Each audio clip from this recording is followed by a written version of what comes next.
loves to take photographs. It's her passion.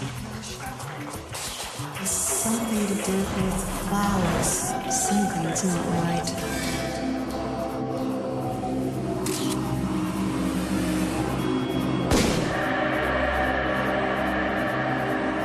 Where is she? Where did she go?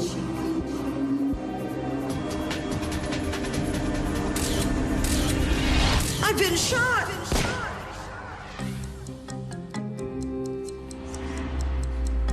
These are the true stories of real cases and the psychics who help investigators solve their most baffling mysteries.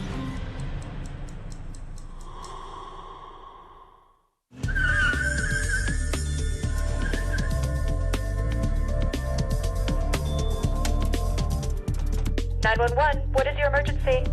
Yeah, I just heard some gunshots. I'll send an officer right over. Calling all units, we've got a potential shooting in the parking lot of the Red Derby Bar. 1 Charles 7, I'll be in there after that shots fired call.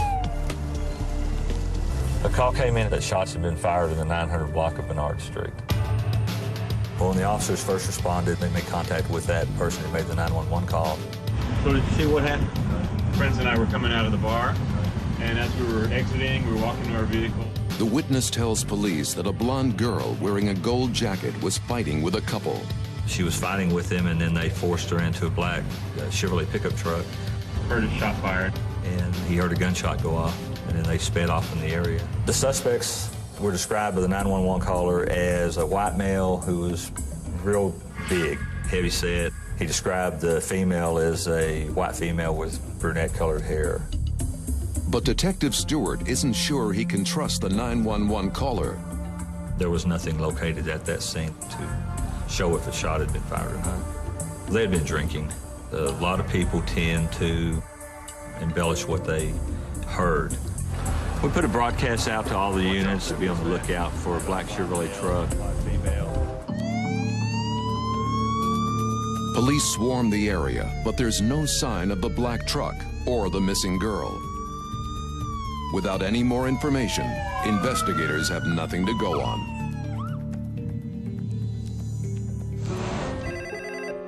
Police department, this is Carl.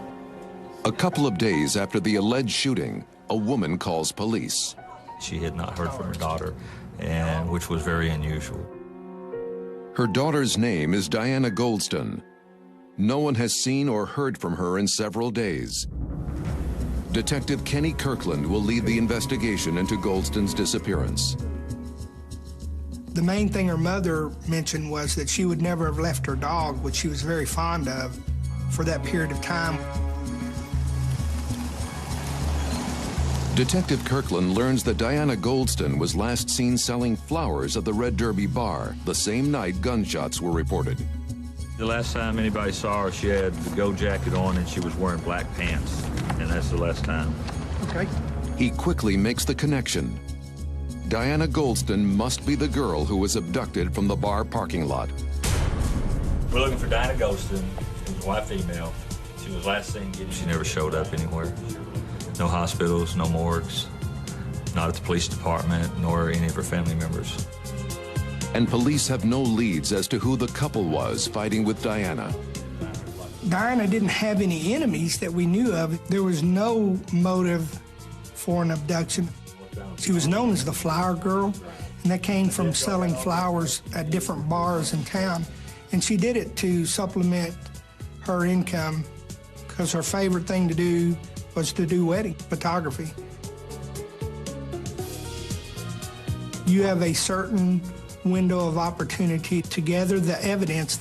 Once that window of opportunity is gone, you can never recover. Several days pass. There are no new leads on the case. The police were very frustrated. They really wanted to find Diana, and they had not. Was this the guy that you saw, that you found that killed him? And I was talking to Kenny, and I thought, you know, I'm going to get laughed out of this building. He's not going to go for this. But I said, I've got this name of this psychic, and I don't know if you're interested or not, but the Fort Worth police have dealt with her, and the district attorney's office has dealt with her, and Apparently she has some good credentials. The psychic she recommends is Carol Pate. I did not believe that a psychic could help us in any way, and that it was kind of hokey. But anytime that you have a crime and you've exhausted all the evidence, you look to other sources. So we contacted Carol Pate about coming down to Denton, Texas to work at I know that Kenny was very frustrated with the case when he made contact with me.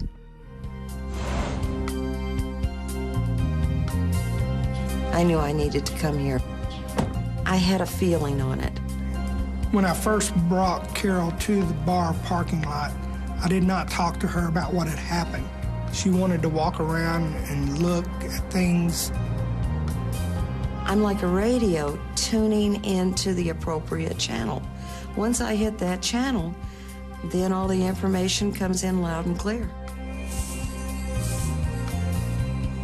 And the minute I started tapping into the case, I get all sorts of detail.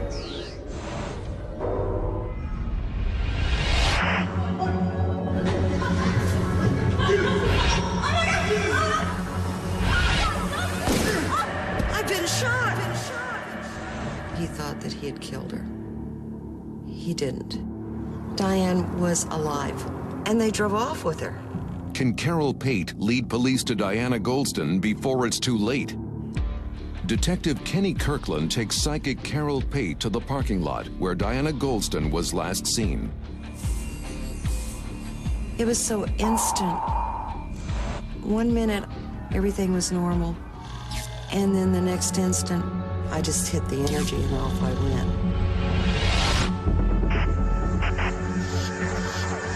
I smell flowers. There's a woman with dark hair. What does she want? There's someone else. A large man. He's getting out of the truck. I don't know what they're talking about. All of a sudden, it hit me. Searing hot, white pain. She's bleeding heavily. She grabbed a hold of her left arm and said she's been shot and she's bleeding badly. It was a little freaky. And she was arguing with a very large man and a woman about money. Carol felt that there were a male and a female that were involved in the kidnapping of Diana Goldston. The man was very large, unkempt looking. The woman was about 5'8", long, straight, brown hair. This was exactly what witnesses had told us. He throws her in the truck, and he shoots her. I think they thought they had killed her, but she was still alive. We knew what she had told us was pretty close to everything that had occurred. The only difference was she verified for us that a gun was indeed used, that Diana Goldston was shot. Could you tell where they went? I think if we start driving, I can pick up where they took her, where they went. Once we left the parking lot, everything fell into place. I was her. I was seeing what she was seeing. There was no doubt. I knew exactly where to go. It's hard to see. I'm so weak. It's so hard to focus. I'm so weak. Water. I see a truck, and it's headed over a bridge. We need to go left, and there should be a bridge coming up. We need to go over the bridge. We crossed over a bridge, a dam, that was extremely long. Right up here, can you pull over?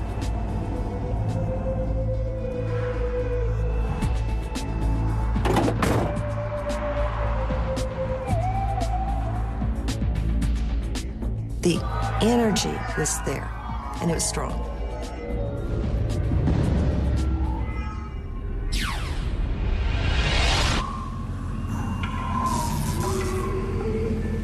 The truck is here all alone, all alone, all alone. I don't understand. What is he doing? What is he doing? He brought Diana here, but she's not here anymore. Kenny, the body was right here. She was right here, but they've moved her. Okay. Today our objective is going to be to search a defined area just south of us here. We're going to be... If Goldston's body had been lying in the woods and then later removed, cadaver dogs would still be able to pinpoint the location.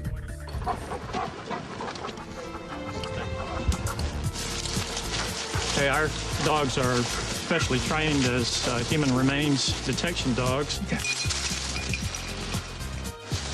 They have the ability to locate human scent, even the smallest amounts, up to just a few molecules.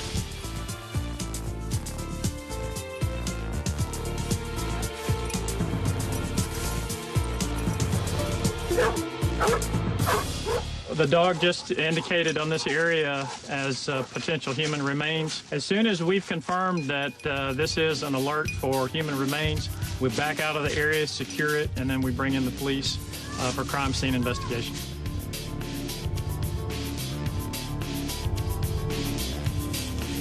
The cadaver dogs led us to believe that what Carol told us was indeed correct, that the body had been there, but was no longer there. It's a critical turning point for the investigation. But can Detective Kirkland prove the body was Diana Goldston? When I was searching in the area, I came upon a sheet that had blood on it. And I picked that up and I could see the outline of a body that had been laying in the sheet.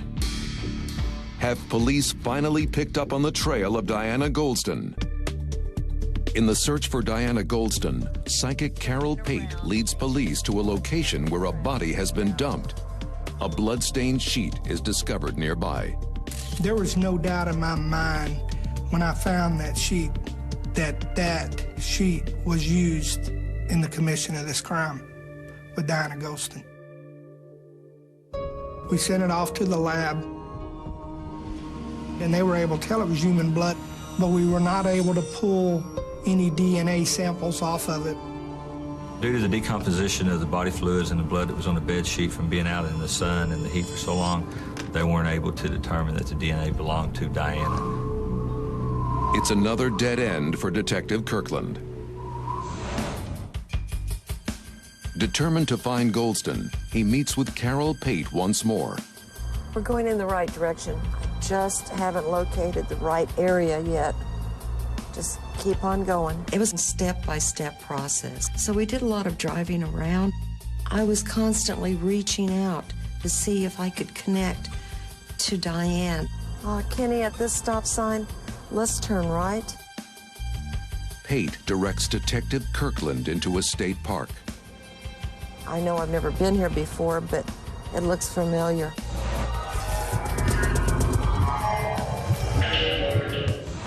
Kenny, right up here by this gate, can you pull over?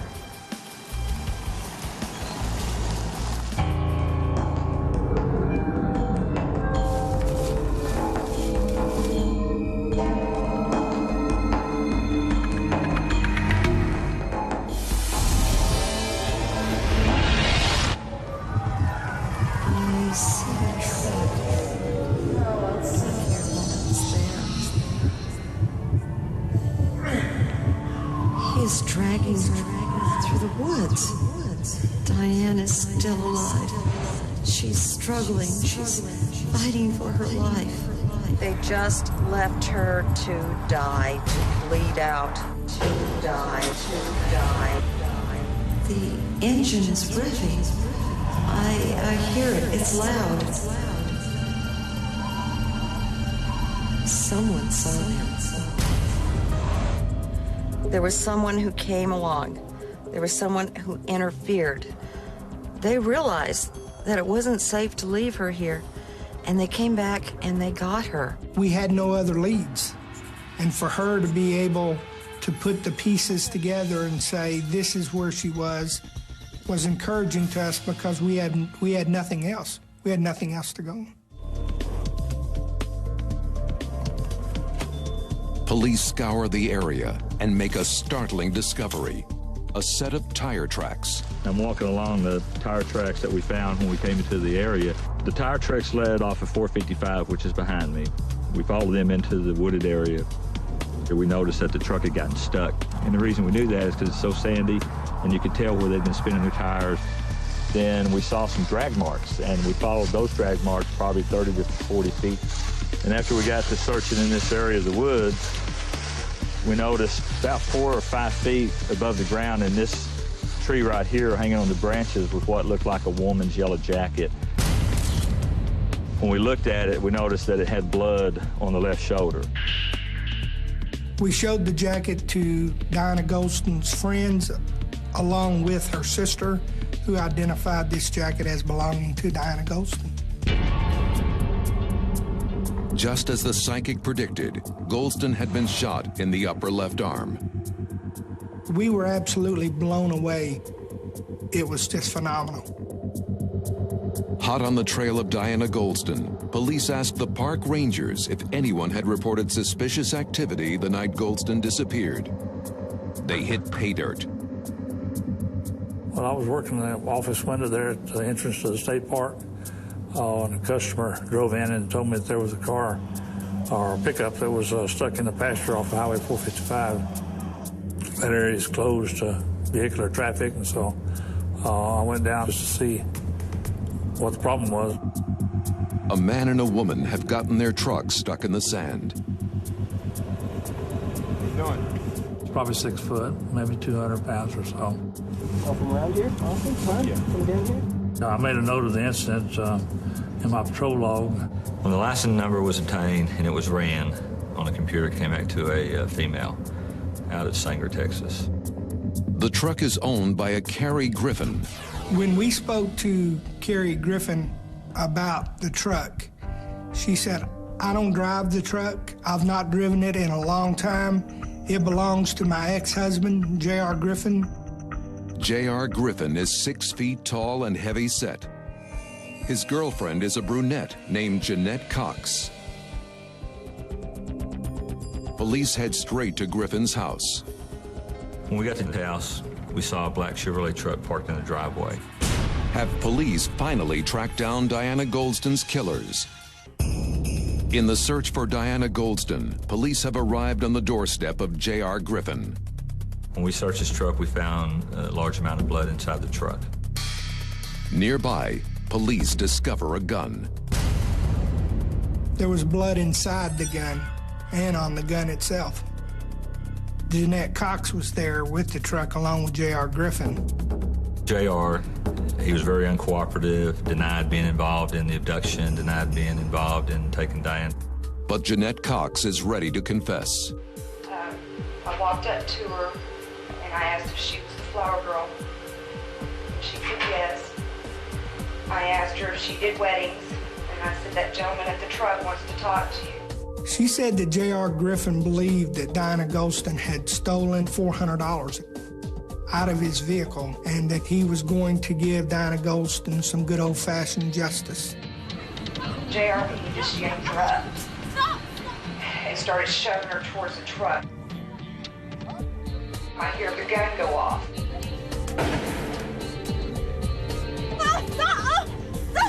Get in the car! He pulled off the side of the road. She's still breathing. I thought there was still some hope that she was gonna live. Did you ever go back up to that location with J.R. that day? Cox tells police that J.R. returned alone to move the body. I've helped you as much as I can because I would like, for her to be found too, for her family's sake, but he never told me where or anything like that. Police never find Goldston's body, but the DNA evidence confirms Goldston was shot with a gun in J.R.'s possession. The blood in the truck belonged to Diana Goldston. It's enough evidence to charge the couple with aggravated kidnapping.